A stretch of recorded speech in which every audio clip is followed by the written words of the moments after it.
Hi guys, welcome to Truth Talkin Thursday. This is Jim, I'm Jane, and we've just been sitting here chatting away about random things, but As actually, we do. yeah, good thing you didn't have to listen to that last hour, let me tell you. No, I'm just kidding. We got talking a little bit about the recent school board strike, and I just broke my pen. Anyway,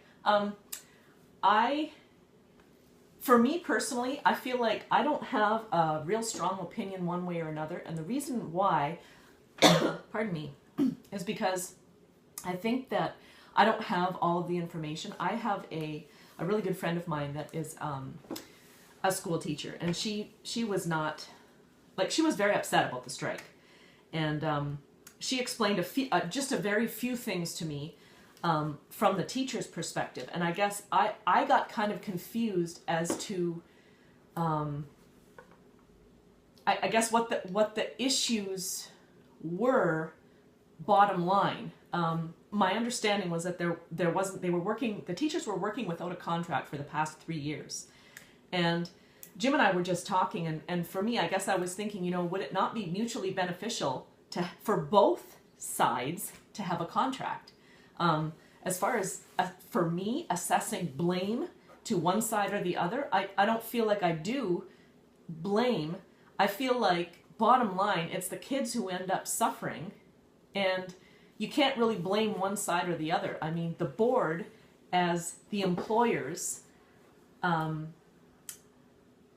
their employees through the union, I'm assuming, and so would they not all work together to make the situation work for the kids?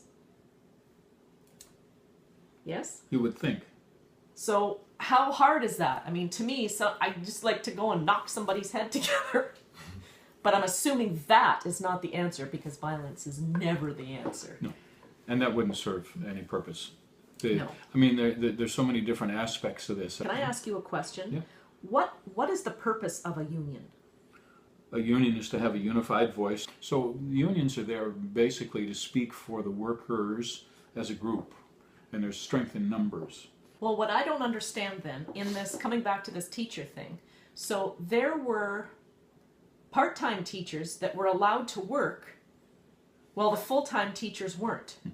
And I'm confused with that then. How can the same union allow some of the workers to work and not, like, do you see what I'm saying? Oh, perfectly. Because that doesn't seem to make a whole lot of sense to me. Public relations is a wonderful thing. It's the only thing that public opinion can change is if the kids are being affected in some way. Very simple way of fixing this.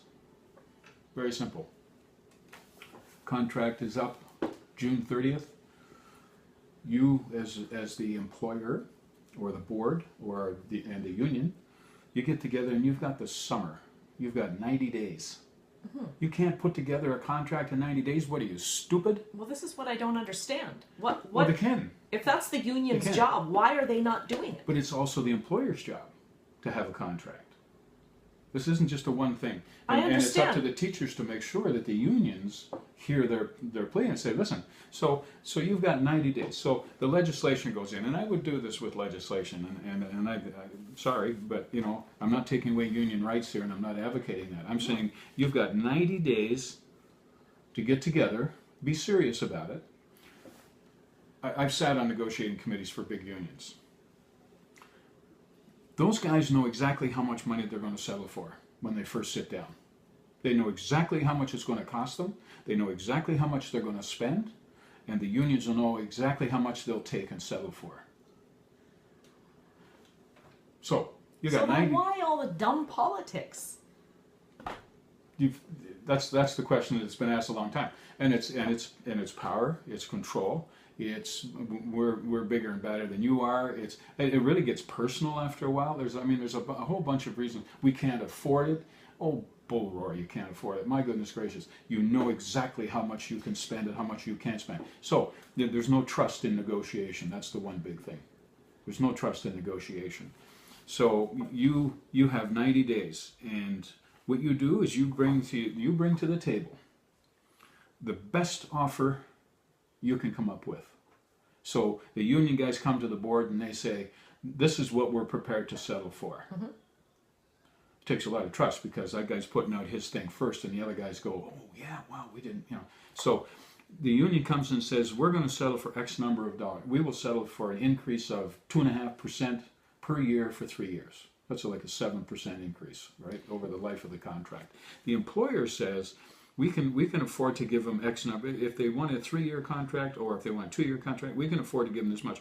So the union, the employer comes back and says, and this is called negotiation, but it's really saying, listen, this is what I'd settle for, and this is what I can give you, and you meet somewhere in the middle. That's it. But it takes trust, and they don't have it. Neither one side trusts the other side. So why don't they do what we used to do when we were little kids, and I'll let go and you let go. So they both give each other their proposals at the exact same time. This is where arbitration comes into Here you play go. for me. The arbitrator, the union gives the arbitrator their deal. The employer gives the arbitrator their deal. Then they sit down at the table and they've got 90 days to hash it out. And if they can't come up with something at the end of 90 days, the arbitrator puts the things out on the table and says, this is what you started off with, that's what you're going to get. You can afford to give that much, you give that much. You can afford to take that much, you take that much. 90 days. The first day of school, everybody's back to school, that's it. And if you can't get it together, then it's going to cost you $10,000 a day. Yeah. Until you get it together. Yeah, I think. So the money comes out of both pockets. It comes out of the board pocket, and it comes out of the union member's pocket.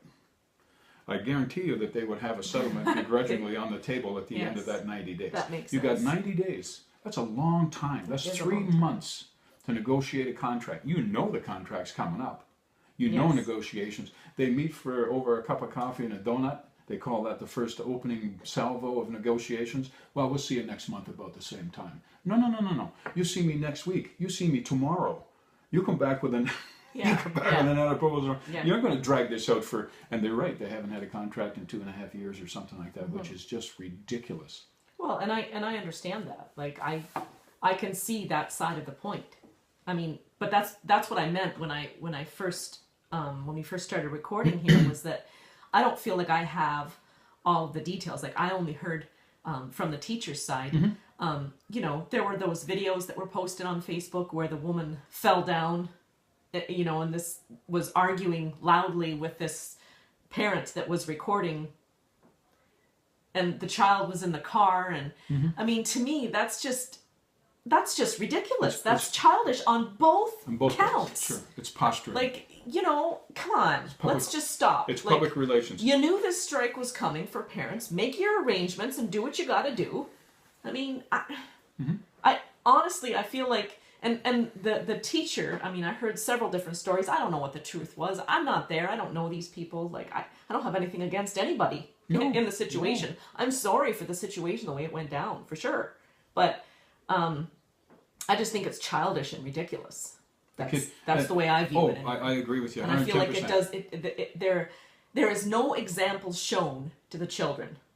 Oh, no. And since that's what this is supposedly all about from both sides, I feel like, come on now. Yeah. What are we doing? Both sides will make it out to be bigger and more important than it really is. Yeah.